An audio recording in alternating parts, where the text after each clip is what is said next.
For a lot of folks, working out on a regular basis can really create some improvements to their anxiety or panic attack issues. But in today's video, I'm going to answer a question from a user who wants to know, hey, what if it makes it worse? Why am I getting ripped off? So if you feel like working out is magnifying your anxiety or panic attack issues, in this video you're going to get to understand why and steps you can take to improve that. Let's jump in.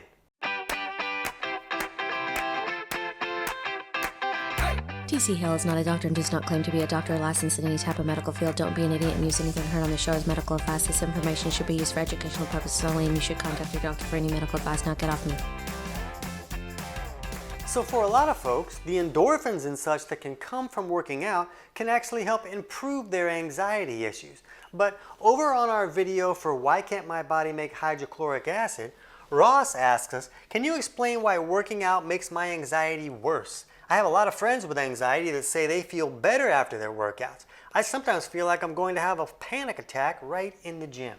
So Ross, you are not alone. If you Google like exercise-induced panic attacks, you see people like, yeah, that's me, I got that, hey, what do I do about that? So this is a common occurrence, and it's actually going to make sense to you when we're done with this video. But to dig into this, we first need to understand that there are different causes for anxiety and panic attacks. It's not all caused by the same underlying issue for every person.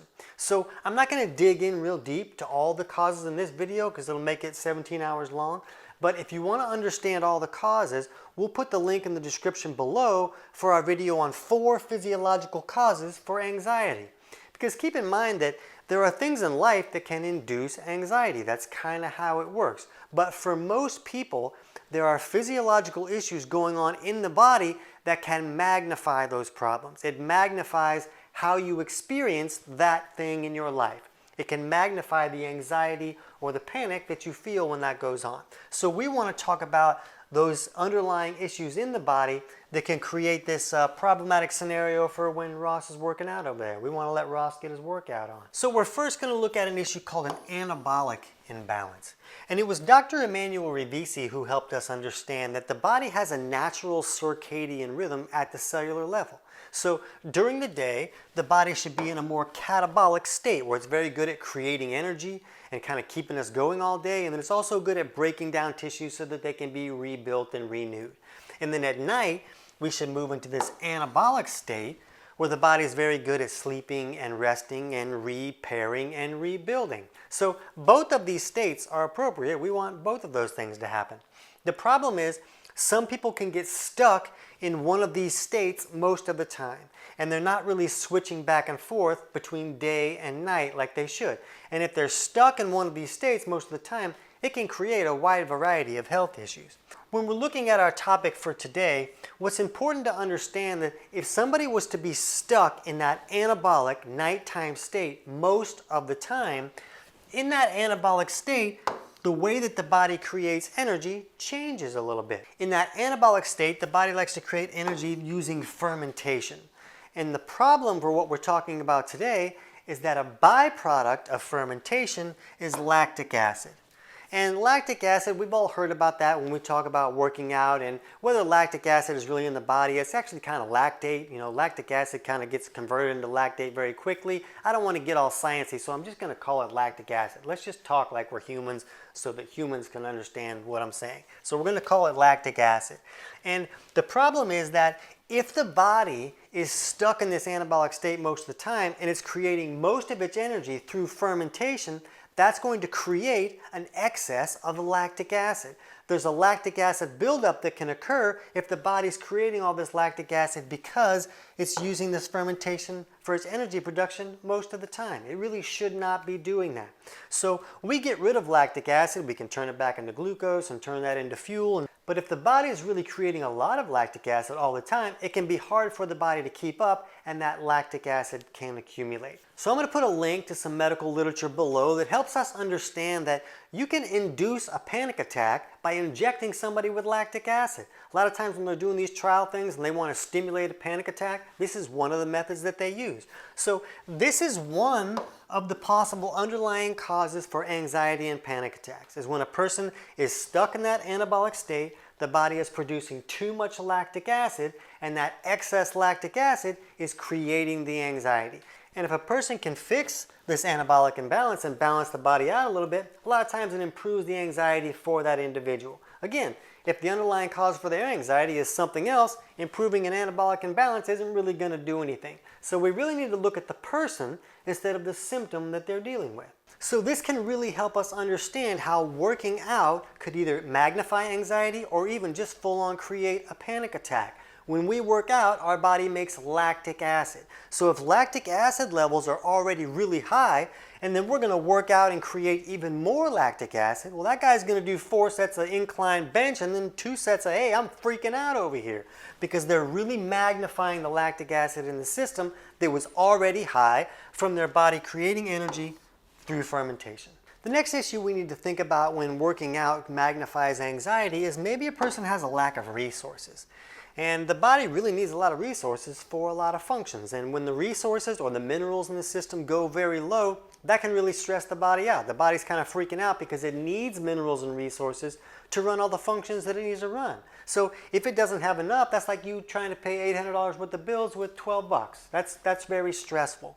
So a lot of times someone's anxiety has to do with just low resources and low minerals in the system. And you can get an idea where this is by just looking at your blood pressure when you're resting, not during your workout, but let's look at your resting blood pressure at least 2 hours after a meal. And if that systolic number, which is the top number, is below 112, well, that's a strong indication that you might have low minerals and low resources in the system. So this is most commonly an issue from digestive malfunctions. So if you're dealing with any type of digestive symptoms, whether it's burping or bloating or constipation or diarrhea or acid reflux or nausea, or maybe even skin or acne issues, or maybe food just kind of sits there like a rock in your stomach for 6 hours. Any of those are signs that you're not breaking down your food correctly so that you can access all the minerals and the nutrients that are in that food. So if there are digestive symptoms going on, you really want to take steps to correct those issues so that you can get the nutrients out of the food that you're eating, and then your body doesn't have low resources. Your body isn't freaking out already, because if resources are already low and you're like, oh, I'm going to go burn up a bunch of more resources on this treadmill. Well, you're going to magnify that problem and increase the stress and the anxiety that the body's already feeling about resources being low. Because think about what we're doing when we're working out. You're creating this stress. You're like picking up something heavy, so the body says, oh, I can't really do that very well. I need to rebuild things and make this body better so that I can do what this person's trying to get me to do. And we get the benefit after the workout. We don't get the benefit from the actual workout itself, so the stress induces improvement in the body. But let's say that maybe the body is already really stressed. Maybe there's low resources, that's a stress on the body. Maybe the body is dealing with some type of infection or some type of digestive overgrowth that a person might not even know is going on, and basically the body is going to war all day long against this invader, and it's really stressing the body out. So if there's already a lot of stress in the body and the stress is already really at a high level, then adding that stress doesn't really create the benefits that we want to get from working out. Adding additional stress when the body is already stressed is just increasing a burden that's already there. Another cause of anxiety that I talk about in that video is a person being stuck in that sympathetic fight or flight stress response state. So if a person is already really stuck in this state, and they're going to say, oh, I'm going to give my body a little bit of stress so it'll make itself better. Well, you're just magnifying that problem and magnifying the anxiety that can go along with that.